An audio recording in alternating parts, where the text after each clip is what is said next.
ध्रुव के वंश में आगे चल करके एक बेटा हुआ, उसका नाम था अंग। ध्रुव के वंश में हुआ, पोता पर पोता होगा, अंग नाम था उसका। अंग तो ध्रुव के वंशज थे, तो बड़े धर्मात्मा थे, बड़े अच्छे थे, लेकिन अंग ने जो शादी किया थोड़ा उसमें चूक गए। शादी कर बैठे एक गंदी लड़की के साथ। वो मृत्यु की कन्या थी, राक्षसी कन्या थी वो, उसका नाम था सुनीता। और ध्रुव और अंग और सुनीता की शादी हुई, गलत लड़की वो पाले पड़ गई, राक्षसी कन्या, और जो बच्चा हुआ उस पर मम्मी की छाप पड़ गई। जो बालक आया ना उनके यहाँ, वो मम्मी की छाप वाला बच्चा पैदा हो गया, मम्मी की मोहर वाला। अब मम्मी राक्षसी थी और राक्षसी कन्या का असर पड़ गया, और जो बच्चा हुआ अंग के यहाँ वो तो बड़े अच्छे थे, लेकिन बच्चा हुआ वो मम्मी की असर वाला बच्चा, और उसका नाम पड़ा, उसका नाम था बेन। बेन अत्याचारी हो गया, कुकर्मी हो गया। जब अंग बुढ़े हुए तो बेन की गद्दी हो गई। अब एक तो था ही दुष्ट और ऊपर से गद्दी बैठ गया, तो कौन सी कहावत है वो, एक तो करेला था ही, ऊपर से नीम चढ़ गया। अत्याचारों की हद हो गई, साधु महात्माओं का जीना हराम कर दिया उसने। यज्ञ हवन पूजा पाठ सब बंद होने शुरू हो गए बेन की आज्ञा से। एक और प्लस पॉइंट था बेन के राज्य में, लिखा हुआ भागवत में। बेन ने जब राजा बनने के बाद एक अध्यादेश जारी किया कि हमारे स्टेट की सारी जेलें तोड़ दी जाएं, एक भी जेल हमारा नहीं होगी राज्य में। कहा क्यों? कहा उसने संविधान नया लिखा अपनी ओर से, कहा उसमें लिखा कि हमारे राज्य में हर अपराध की सजा एक ही होगी बस। कौन कौन सजा? जेल नहीं कि 5 साल कैद मशक्कत, 6 साल मशक्कत। उसने आदेश किया एक कोई अपराध कोई करो, दंड एक ही खाली मिलेगा हमारे यहां, चौराहे पर खड़े करके जय सिया राम, बस। तो उसने आदेश किया सब जेल तोड़ दो, खाली बंद करो, दाल भात खिलाओ फ्री में, जेल कुछ नहीं। बेन के राज्य में जेल को थे ही नहीं, बस अपराध चोरी करो फांसी, मर्डर करो फांसी, ये करो फांसी, बस फांसी के अलावा कुछ नहीं था उसके। अब दंड विधान इतना सख्त कर दिया कि बेन के राज्य में अपराधी सब लुप्त हो गए, समाप्त हो गए। अब कौन मरे? कुछ मारे गए, कुछ जो थे वो सब बाबा हो गए, डर के मारे साधु हो गए सब कि अब सब छोड़ो, नहीं फंसिए हो ही। दंड विधान सख्त हो जाएं तो अपराधी अपने आप खत्म हो जाते हैं सब। दंड विधान जब लचर होते हैं तभी अपराध बढ़ते हैं। कई कई देश अभी भी हैं कि चोरी करो हाथ कट, कोई सुनवाई नहीं, बस चोरी करके। दुबई में, अरब कंट्रीज में अभी भी बहुत सख्त कानून है। आपकी सोने की सब वस्तुएं पड़ी रहे, कोई छूता नहीं वहां पर। चैन गिर जाए किसी रोड पर तो पड़ी रहेगी वो 10 दिन तक, उठाएगा कोई नहीं उसको। मैं अब गया तो नहीं हूं, लेकिन सुन रहा हूं कि वहां अगर चोरी करते दंड मिल तो बस हाथ कट सीधे, बस। मर्डर करके आओ तो सीधे मर्डर है वहां पर, कोई सुनवाई नहीं, मर्डर सीधे है। दंड विधान जब सख्त होते हैं तो अपराधी लुप्त हो जाते हैं सब। अपने यहां हिंदुस्तान में अपराधियों की संख्या लगातार क्यों बढ़ रही है? अपने यहां दंड विधान बहुत कमजोर है, बहुत कमजोर। ये निंदा नहीं कर रहा हूं, है कमी, अपने है कमी। राजीव गांधी की हत्या की थी वो महिला है, वो सामान्य इंसान था, पीएम ऑफ इंडिया, उसको मारी। अभी बंद है, अभी केस चल रहा है। वह में फिर माफी वाली एप्लीकेशन, फिर सजा कम करो, फिर ये करो, फिर वो करो। अभी जिंदा है। अरे पीएम को मारे और जेल में रहा है, 20-25 साल उसको मरे हो गए, अभी जेल में पड़ी। आम आदमी को मारे तो उसको तो क्या होगा, खैर पीएम को मारी अभी जेल में है। भाई बहनों, इतना कमजोर विधान है। निंदा नहीं है, लेकिन दंड जरा सख्त होने चाहिए। दंड सख्त हो तो अपराधी डरते हैं उसको। अब हम लोग अपराधी जानते हैं कि का होई का कह लो हमार तुम भाई जेल पठाओ जेल, तुम पठाओ, हम बाहर जीव 10 दिन के बाद फिर पट दे, 1 लाख भर दी बा फिर बाहर जीवा। ये सबको पता है, इसलिए सब निश्चिंत घूम रहे हैं। कई लोग ताल ठोक दे, का कह लो हमार तुम, जाओ रिपोर्ट के आओ, जाओ का होई, देखिए का होई है। कुछ जानते हैं 1 लाख दे दी का होई है। दंड विधान सख्त होते हैं, अपराधी लुप्त हो जाते हैं संसार से। बेन के राज्य की कुछ कुछ कमियां होने के बावजूद भी बेन के राज्य का ये प्लस पॉइंट था, उसने जेल सब तुड़वा दिया था। कोई जेल नहीं, बस अपराध करके आओ सीधे बस सजाए मौत, चौराहे खड़े करके। अपराधी सब खत्म हो गए, लेकिन साधु महात्मा भी परेशान थे। यज्ञ हवन पूजा पाठ सब बंद कर दिया था, मंदिर वंदिर सब बंद। तब साधु महात्माओं ने बेन को समझाया कि राजन ये क्या कर रहे हो तुम, अच्छे काम भी कर रहे हो, अपराधी सब भाग गए, लेकिन तुम खुद अपराध कर रहे हो। यज्ञ हवन बंद कर दिए हो तुम, धर्म के सब काम बंद कर दिए हो, कुछ सोचो। तुम ध्रुव के पौत्र हो, ध्रुव का पोता इतने गंदे काम करता है, साधु महात्माओं का जीना हराम किए है। और जब साधुओं ने बेन को समझाने की चेष्टा किया तो बेन तो दुष्ट था ही, उसने आदेश दे दिया जला दो, कोड़ा लाओ। तो क्या करेंगे, कहीं बाबा हमारे गुरु बनने, इनको सबको 20-20 कोड़ा लगाओ खींच के, भी मेरे सामने हमको शिक्षा देने आए, मारो खींच के 20-20 कोड़ा। तब साधु लोग समझ गए कि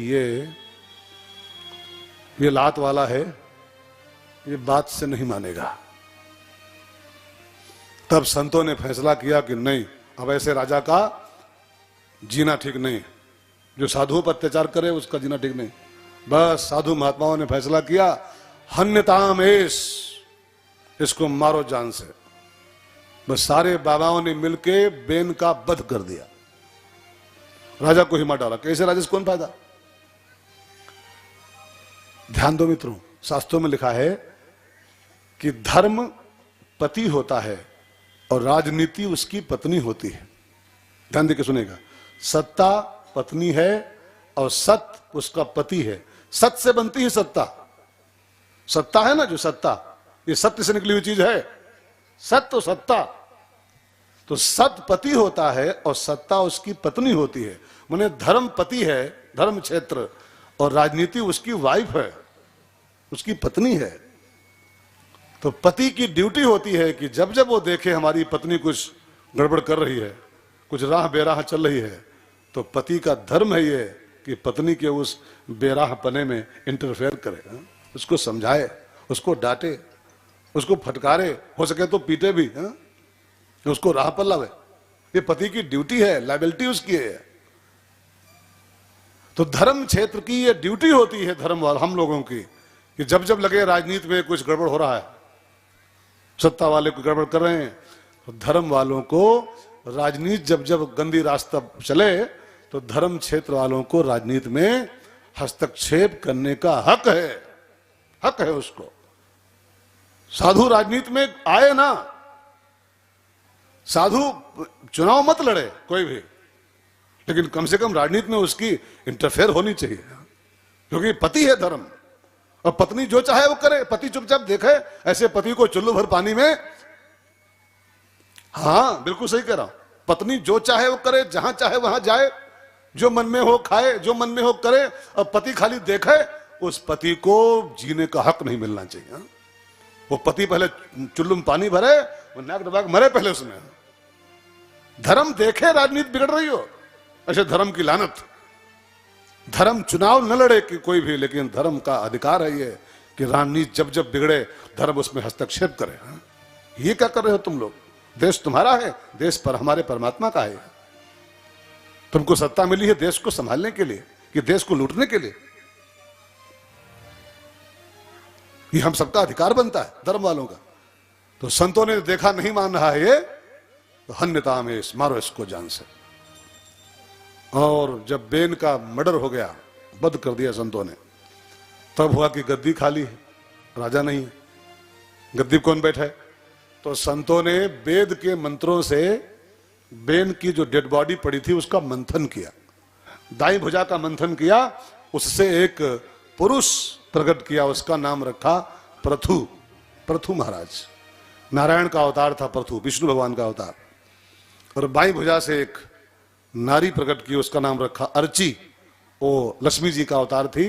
तो दाई भुजा से प्रथु माने नारायण का अवतार, और बाई भुजा से अर्ची माने लक्ष्मी का अवतार प्रकट किया।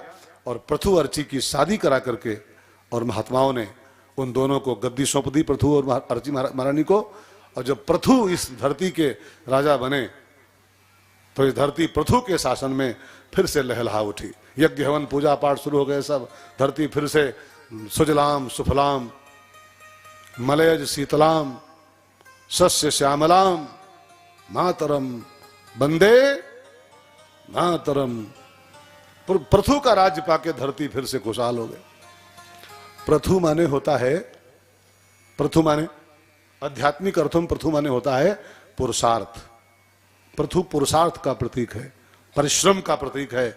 और ध्यान देकर सुनिएगा, जब जब गद्दी पर पुरुषार्थ बैठता है, पुरुषार्थ माने दमचोर नहीं, पुरुषार्थ पुरुषार्थी, तब तब धरती लहला उठती है। अच्छे दिन किसी भी देश में, किसी भी देश, खाली भारत की बात नहीं, किसी भी देश में अच्छे दिन तभी आते हैं जब गद्दी पर कोई पुरुषार्थी बैठता है। गद्दी पर कोई लीचड़ बैठा हो ऐसे दमचोर, तो फिर देश और पीछे आता है। मैं इसको जोड़िएगा मत कहीं पर, हाँ कहीं जोड़ना मत। लेकिन अच्छे दिन तभी आते हैं किसी भी देश में, खाली भारत की बात नहीं है, जब सत्ता पर कोई परिश्रमी बैठता है, तब कोई कर्मठ बैठता है, तब देश आगे बढ़ता है, खुशहाल होता है। अच्छे दिन हाँ तभी आते हैं जब कोई पुरुषार्थी बैठता है।